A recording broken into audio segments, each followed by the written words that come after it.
Over the course of the last 11 years, several innovators who forever changed the nature of aggregate processing have been enshrined in the Pit and Quarry Hall of Fame. Among the industry greats inducted were Samuel Calvin McClanahan, Bruno Nordberg, and Eli Whitney Blake.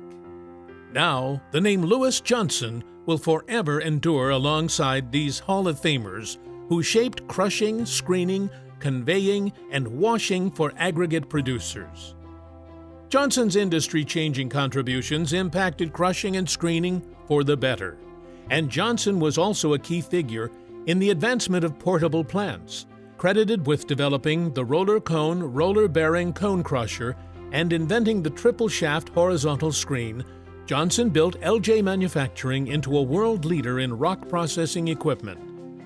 Born in Spokane, Washington in 1916, Johnson spent his early years working in timber alongside his father.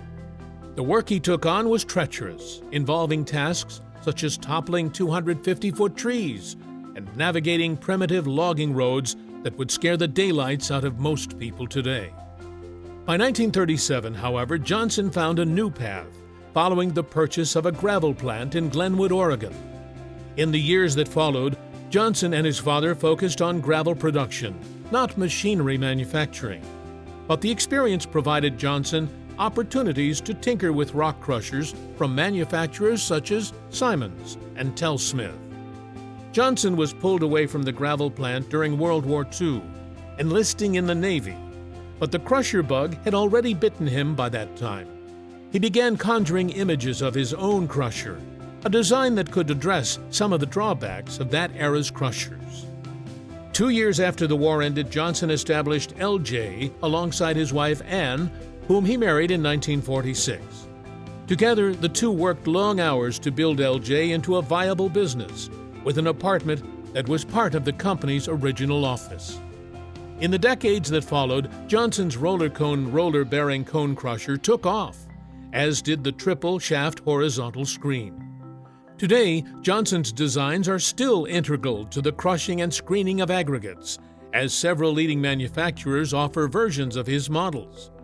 That his work remains critical to aggregate processing today is a true testament to the effectiveness of his designs. After selling LJ in the mid-1970s, Johnson took on a few other ventures alongside his son Bruce. Together, they started a company called JLB that developed the Ultracone cone crusher. Johnson also established durable crushers later in life, developing the Duracone in the 2000s.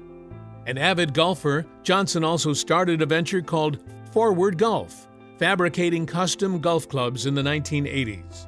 For Johnson, work was fundamental to who he was. He started young, he worked hard, and he only knew work. It was part of the fiber of his being as he worked until he died in 2007 at age 91. In all, Johnson was awarded more than 50 patents for his designs, and he makes clear in his memoir that his success in business and his happiness in life very much derived from his loving wife, Anne.